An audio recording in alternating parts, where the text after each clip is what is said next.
Today on the CTV News at 5, a 77-year-old Vulcan man is missing. Why Calgary's Major Crimes Unit is investigating. Plus, close call. How a mother may have saved her young daughter's life while the child was waiting for a school bus. And I certainly think I have a great deal to add to the city of Lethbridge. Lauren Hickey makes it official. He's taking on Bridget Pasteur. CTV News with Jackie Scantlebury.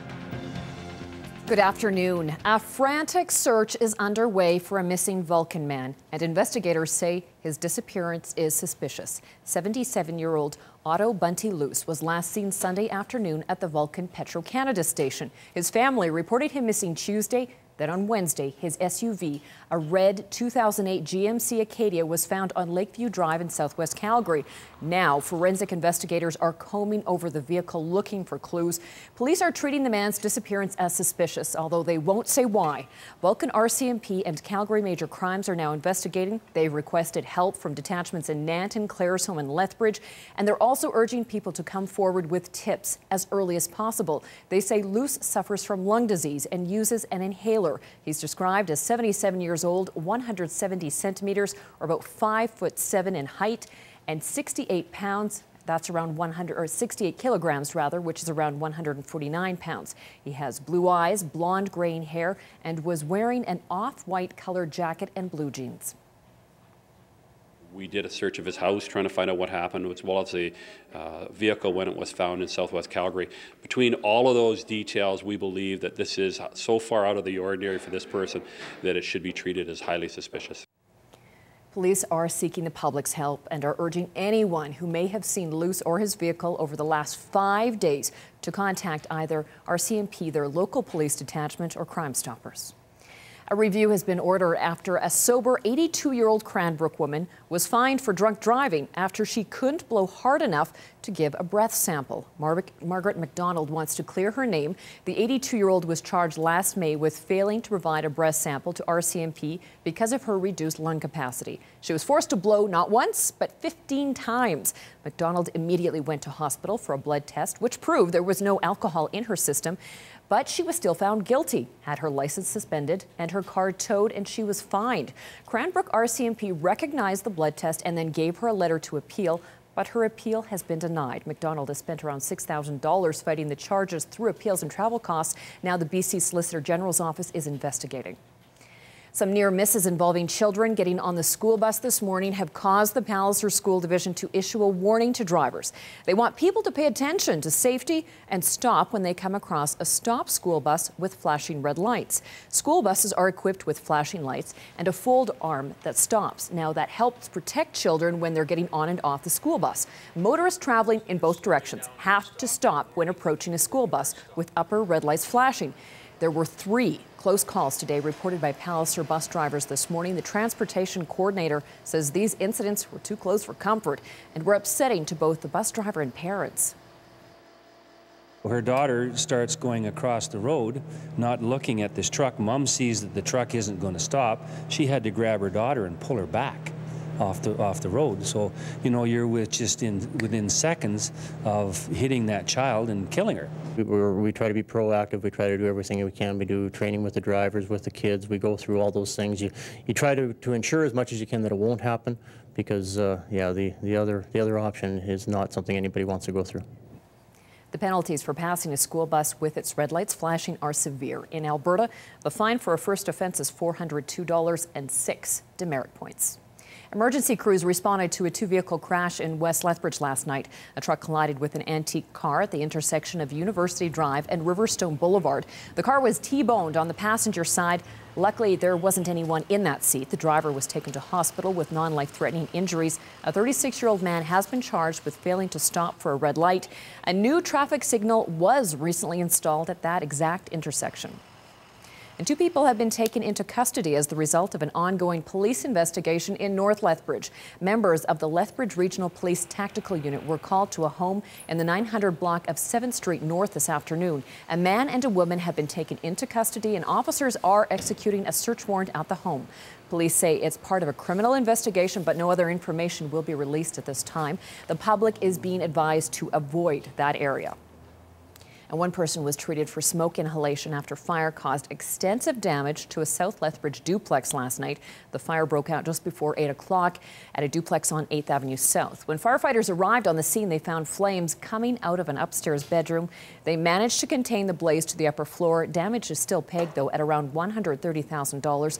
Fire prevention officers are still looking into the cause.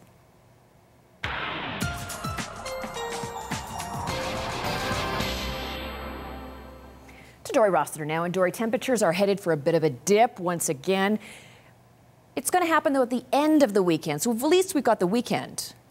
We do, and we're actually going to get warmer tomorrow, and as we get into Saturday will probably be the warmest day in the 5-day forecast, and then the other shoe drops on Sunday. We've got periods of snow, temperatures in the minus values. We talked about this yesterday. It's not a surprise. We're going to be in a bit of a cold snap until next Thursday. I'll give you all the details coming up in a couple of minutes. Thanks, Dory.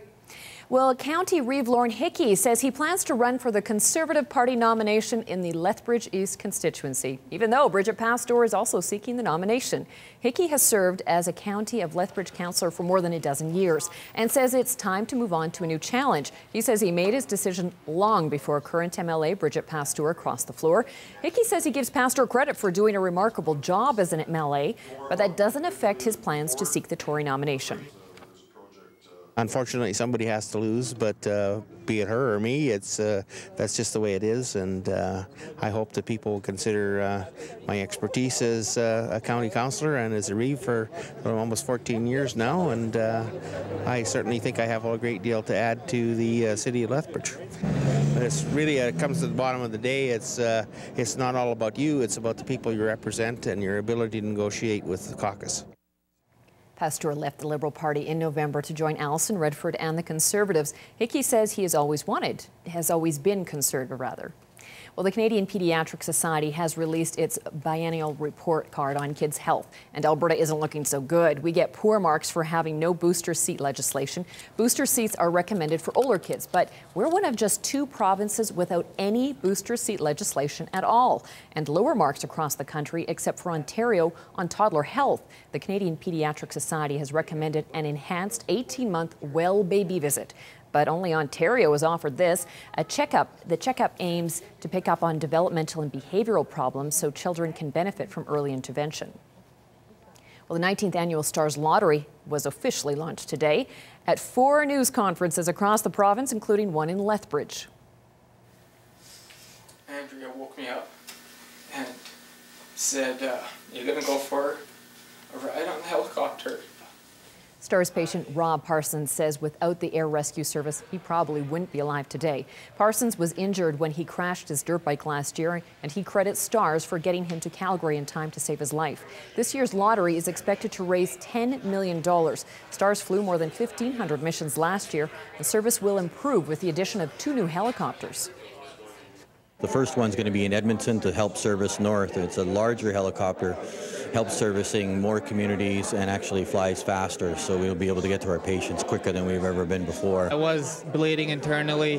I lost a lot of blood. I think I had 8 or 10 transfusions of blood, so without that few-minute flight, it would have been probably life or death. This year's Stars Lottery includes 5 grand prizes worth over $3.7 million, including 4 show homes. The show home in Lethbridge is located on Lynx Terrace North in the community of Black Wolf. Well, despite a lack of snow in some parts of southern Alberta, Castle Mountain Ski Resort is gearing up for another big ski and snowboard season. Officials on the hill say they've got snow conditions and over the past few weeks have been getting great conditions for skiing and snowboarding. Yesterday, they showed off their cat skiing operation to members of the local media. Management says offering an affordable option for guests to try a different type of downhill skiing is helping to give them a real competitive edge. It's a big machine, lots of power. Haul people up, they get to go have a fun time, go skiing. and I get to sit inside a warm cab and watch this. It's just all the right conditions for a cat skiing outfit. On the markets today, a lot of up arrows across the board. Here are the closing numbers.